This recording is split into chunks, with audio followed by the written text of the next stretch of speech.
Welcome back to Clair to Learn from Scratch. Okay, now that we've done a little bit of preparatory work with some new mnemonic tools for both reading notes and counting out the rhythm, let's go and actually put some of these notes together. Okay, so let's go ahead and snip out measure 13 over here. Let's go ahead and use my snipping tool and cut that out over here.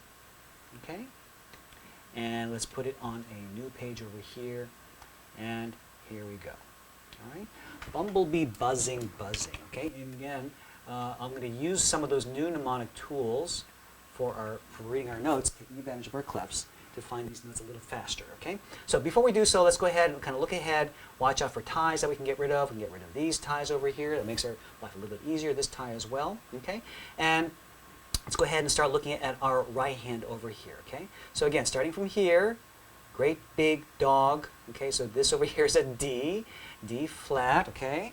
Now let me get this little thing here out of the way so we can see our notes while we're writing. That will be helpful. Okay, D flat, and then from that D flat we see we're going off to the very next space, which is an E, so that's going to be E flat over here. Okay, and then we run out of lines and spaces, so we're going to have to do this manually. Okay, so the top line is F for fur. Okay, and then after that is G. Okay, A goes to our first ledger line, and that lands us on B, and of course we know that's going to be B flat, okay? So B flat over here, and then you notice that this space ledger line turns into a line ledger line, which indicates it's one note below, tied, okay? Top line over here, great big dog fur, that's F. Again, you see how I'm using that mnemonic to quickly find the notes, okay? So let's put that together. Oh, one more thing I forgot to mention. My eyes are seeing that these, from the top to bottom notes, are all octaves. Okay? For right now, I'm just kind of leaving out these little middle notes over here. We'll get to those in just a second. Okay? But for right now, I'm seeing that these outer notes in the right hand are all octaves. So it looks like this. So D flat, E flat, and then I jump up to a B flat, A flat, F. And then let me do it again, and so you can see my hands where they're being placed. Here it goes. Okay? D flat, E flat, B flat, A flat, and then F over here, okay? So that's essentially the right hand notes. Let's go ahead, and because it's not that difficult, I'm going to go ahead and let's work out the middle notes over here as well, okay? So let's take a look at what these things are, all right? Here again, looking at the second line, because that's our G line, G, that's an A right there, so we know that's going to be an A flat. Keeping our cookie cutter shape, 5 and 1 are going to be the octave, okay? I'm going to use my 2 to play that A flat in the middle there. So the fingering is going to be 5, 2, 1 there, and then I'll keep the cookie cutter shape for the rest of the octave over there. And then as I jump up here, let's find that note over here. Okay, great big dog fur. I can see that's on the top line, so I know that's an F.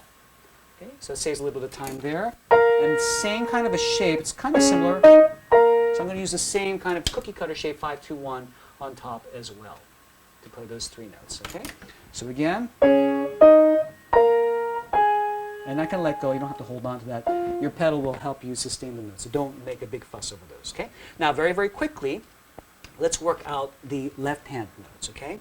And again, using our fall down ball game, mnemonic, fall from this top line over here, the second top line, fall, down, ball. Okay, so we're down to B over here, so right below fall, down, ball. Right below B is an A, and of course we have to change it to a flat because of the rules in the beginning. So it's going to be A flat down there, okay?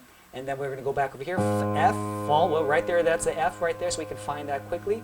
And the top line is A, and then we're going to have to skip back up, A, B, C. So that's going to be C up on top, A, B, C. Now notice here you have another flat symbol, okay? But take a look at this. Below the C, there's no black key, okay? As the other flats have done, we've kind of gone to the next note to the left, and most of them have been to black keys. But take a look at this. There's no black key here. So what we do is we go to the very next note to the left, which just happens to be here. This is also considered to be a C flat. Okay, so sometimes there can be multiple spellings for certain notes. So the F and C flat, you play like that. Okay, let's go ahead and combine that. We're going to play the A flat with the 5th finger down here, and then the C flat and the F. Let me just go ahead and write down C flat with a 1 and 2. And go ahead and write those fingerings down for you. 5, 1 and 2. Okay, see how that works? Okay, and now let's go ahead and find these notes over here. One thing I want you to notice, the flat rule, as we know, will stay the same. If the same note appears again within the same measure, that note will still carry the same flat rule. So here we see the C, and again another C, so that C will still be flatted over here. Okay, so the top of these two notes will become the bottom of these next three notes, and let's count up C. Next note over here is D, which is going to become D flat.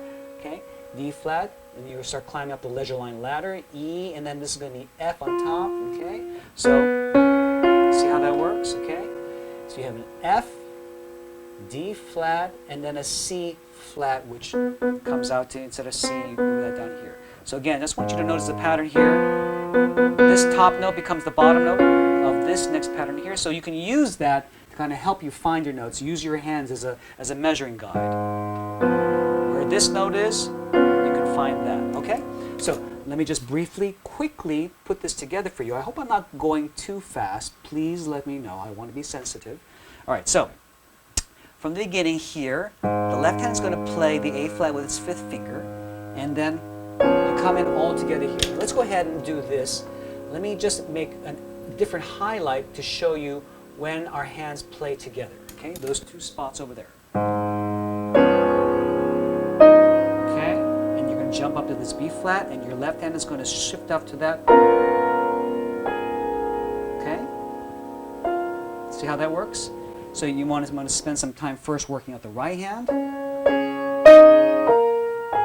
When that's comfortable, and you work out your left hand alone a little bit to find these fingerings here, then you put this together.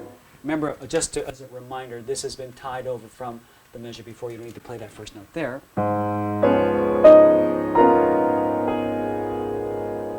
And if you notice one other detail, you can hear how everything's being sustained. It's because I'm simply holding the pedal down all the way through. I just keep the pedal down. Actually, to be really precise, let me just correct myself. I put the pedal down a split second after I play the note in the left hand. So I play the note, put the pedal down while it's still holding before the next notes.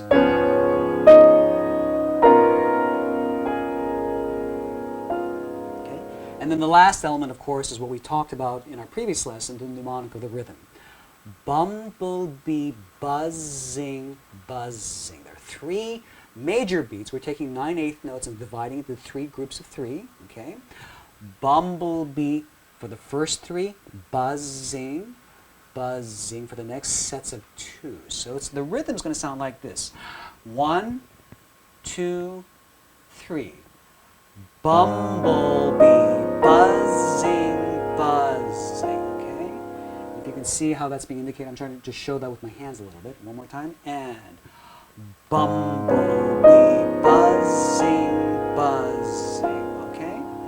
So that's a look at measure 13, all right? And I'll see you at the next lesson. We'll take a look at the next measure as well, which has the same kind of rhythm, okay? So see you at the next lesson.